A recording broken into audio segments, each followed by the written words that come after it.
Hi guys, welcome to my channel. Today I'm going to be going over the bird science unit that I'm using for my daughter for 5th grade that's going to carry us out for the rest of the year. If you're new to my channel, I'm a homeschooling mom with 2 kids at home. I have a daughter who's 10 and in 5th grade, and my son is 4 and just currently hanging out. Alright, so if you've been around my channel for a while, you know I take a base curriculum and I add several different resources onto it. So that's what I'm going to be going over today. I'm going to go over the base curriculum that I chose and all the additional items that I'm adding on to make it a more complete unit study. This is probably one of my absolute favorite things to do. I love doing it. I do it in science, I do it in geography, I do it in any capacity that I can. So without further ado, let's jump into it. So if you're not a stranger to my channel, you know that this year I have been using The Good and the Beautiful with my daughter. Now, we are a secular homeschool family. However, I do not shy away from using religious curriculum if it suits the needs and desires of my children. That's just what's worked for our family. And this year, The Good and the Beautiful science has really served us well. My daughter has really been looking forward to doing this bird unit, but we had to wait until the spring when all the birds were coming back. Now where I live, there's quite a bit of snow and not very many birds, so hopefully they start coming soon because we are going to be doing bird watching in this unit. All right, so the course book with The Good and the Beautiful is actually very thick. This is our 3rd unit that we've done, and this is by far at least double, if not more. And that's because this has so many beautiful pages, additional games, additional projects in here. I really like this one so far. I would have to say out of the 3, and we've done marine biology, weather, and now birds, this is probably my favorite. Now, if you go to the Good and the Beautiful website, they'll give you a very extensive sample of not only this course book, but all of the items that are from the Good and the Beautiful that I will be showing you. So I will be showing you a little bit, but it is very detailed. So if you're interested, I would definitely recommend checking out those samples. All right, so I'm going to show you this page.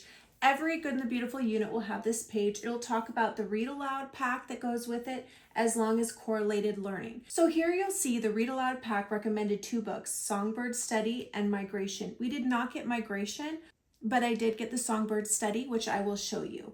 I also got this bird watching notebook for grades 3 to 8. I did not get this nature reader for birds. That was a little under her reading level, but I did get this Snatch a Birds of Prey game.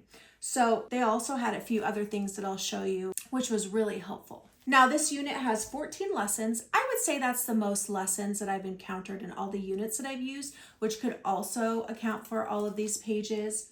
It goes over introduction to birds, bird watching, parts of a bird, flight, bird life cycles, poultry, birds big and small, birds of prey, marine birds, bird migration, penguins, parrots, unique birds, and birds in history. So I'm going to show you just a few pages in here that really stuck out to me. All right, this is the reason that I was so drawn to The Good and the Beautiful, is these beautiful pages they have all throughout this book. So many beautiful pictures. They also have a lot of games within this curriculum in the student journal as well as in this course book. For example, there's a memory game, and here's a picture of some of the cards that go along with that. And then here's another page of that memory card game. There's just so many beautiful pictures in here. I mean, I'm sorry, I know this is a lot. I just really love them. I think they look so nice. They have a lot of maps showing where these birds live, several map activities here. Here's a migration game, and here's a spinner that goes along with it. I just really love these pictures. I love the descriptions that goes along with it. Now I need to say that we've only just started this curriculum, so I can't give you any feedback on how I liked this or any of the resources. This is just to show you what I'm using. However, at the end of the year, I'll be doing a thorough review of all 3 Good and the Beautiful units that I've used this year and explain why I like them and the things that I didn't like. All right, with every course book, you're gonna get a student journal. They have either grades 3 to 6 or grades 7 to 8. So I got the grades 3 to 6 for my daughter who's in 5th. Let me show you a couple pages. So this is about birds of prey. You've got a measuring activity. You have a booklet where you're going to be working on learning about different birds of prey. You also have another game, bird bingo. There's literally probably at least 5 games in here. And I honestly think that's so fantastic. Kids learn so well through games. I didn't believe it until I tried it, but after implementing so many games into my homeschool, I'm definitely a believer. Now, the next thing that we're using is their birdwatching notebook for grades 3 to 8. This is really cool. This has several notebooking pages just to use as you go out and birdwatch. It also has some prompts for you to look for different footprints, different beaks. It teaches you how to birdwatch, how to do it ethically, how to use binoculars. It has some pages where you're going to do a study on certain types of birds. You have a bird of interest study, you have a bird of prey study, and then it has one for your state and your national bird. It also has some cool pages like this that talks about bird identification and what to look for. This is what one of those empty notebooking pages is that you can use when you go bird watching. There's about 20 of these to use. So this is a really handy tool. Again, you can see a more comprehensive sample online if you want.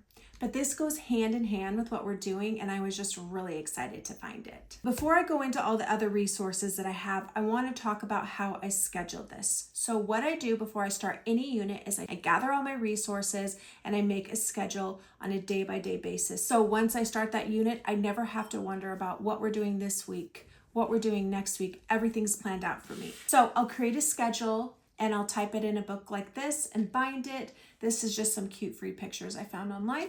So for example, let me show you. This will tell me on day 1, we're doing this. On day 2, I'm doing this. Day 3, doing this. Day 4, doing this. And I have 21 days total. And we do science about twice a week, so this will take us a little over 10 weeks. All right, let's continue on to the resources. Let's start with the books. So if you've been around, you know I love science comics. My daughter loves science comics. So we got science comics, Birds of Prey. She saw this and wanted to try and start reading this, and I had to hide it from her so she wouldn't start yet. She's really excited. And as I mentioned before, I did get one of the read aloud books that were suggested, and that is the Songbird Study. And these just have a lot of really pretty pictures of songbirds. So we will be reading in this book every single day. I mean, look at this, guys. They're just so pretty, so colorful. It has some nice facts and they're very simple and to the point. So this is one of our books. The next one that I got is a DK, the Bird Atlas. I recently got the Animal Atlas by DK for my geography unit, so that struck me to look at this one. This one is about birds based on their region, where they live. Here we have Arctic birds. We have birds for Central America, for North America, for Western mountains, for deserts. So this is just an extra resource for us to use. In addition, from the Waldock Way, I got their Birds Discovery Deck. I love their Discovery Decks. I don't always use all the videos, but they're so helpful. I get this for every unit that I can.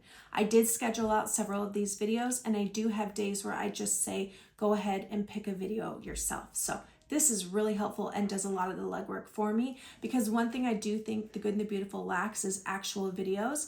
They have videos that explain experiments, which is really nice if you forget something. But as far as videos on an instructional basis, I feel that's lacking and something that my daughter really enjoys. So this is a great supplement. The next items I'm going to talk about are the art components. So my daughter loves to draw. So if I can get her drawing books, then I always try. And The Good and the Beautiful had Drawing 100 Birds. Now, I thought this was good until I opened it and I realized it does show you how to draw different birds, but they're very, very simple and a little past what my daughter would want to do. My daughter does like more detailed drawing at this point. So I did some research, and for the marine biology unit I had gotten a similar book, and it's How to Draw Amazing Birds, the Songbirds to Birds of Prey. So this book is way more up her alley. It's a lot more detailed and specific for the different birds that it covers. And I just like this a lot better. See those extra details? So I'll definitely keep this around for my son. It wasn't a waste, but we'll be using this one for this unit. All right, we're almost done, I promise. Okay, so we'll be using our handy dandy student notebook that we've been using for all science this year. Let me find some empty pages. It's just an empty page for her to draw what we learned and a notebook page for her to write. We don't always use this, but because I do add different resources and we're not always doing a lesson out of the main course book, I'll utilize this at that point. So this has been going really well. So one resource that is actually for my son is The Good and the Beautiful have these science activity books, and they had one for birds, and it's for preschool to second grade, and it's just very simple things that he can do. Tracing, matching, just some simple activities. In each row, color the 2 birds that are the same size. Circle the 6 birds in the top picture that you do not see in the bottom picture. Color the top picture. So these are all things that he can definitely handle. And a lot of times when we're doing science, he wants to be part of it. So this is a good way for me to include him without including him, if that makes sense. So my last resource is a letter from Writings from the Wild. We did this subscription a lot last year, and I did hold on to a bunch of them that would relate to our future science units, and a bird was one of them. This is the lilac-breasted roller bird. This is a great subscription if your kids are interested in birds. So it always comes with this little picture of the bird and then facts on the back. It also comes with this letter that she hand draws, and it's a story that the bird is telling you. I mean, look at this, you guys. This is so beautiful. It shows you where it lives. She gives the kids the sketchbook file to draw the bird themselves. She gives you a sticker, which my daughter loves to put on all of her water bottles. She gives you a postcard of the bird. It's cute. And lastly, I think if you have the premium subscription, she'll email you activities every month. This one is going over their anatomy. They also have something for you to do an animal report on it, and a maze. So that was just a fun thing to add that I've been holding on to for quite some time. All right, last but certainly not least is the 2 games that I have that are separate from what's included in the course book and the student journal. The first one is from Good and the Beautiful, and that's called Snatch, a Birds of Prey game. This is for ages 6+ for 2 to 6 players, and this is children and parents will have fun playing this exciting game while learning fascinating facts about birds of prey. Be the first player to discard all of your cards to win, but look out for the snatch cards. These swiftly flying birds will swoop down and snatch your cards right out of your hands. And the last game that I've been looking forward to for a very long time is Wingspan. This is for 1 to 5 players. This is technically for ages 14 and over, which is kind of surprising to me because my 10-year-old daughter has already played this and does really well at it. This is really fun. I love it. I am a self-diagnosed board game junkie, but I will say that I'm thoroughly enjoying this. All right, guys, I hope this was helpful. If you have any questions, please let me know in the comments. And if you have any other resources that you've used for bird unit studies, please let me know. Okay, I'll see you in my next video. Bye, guys.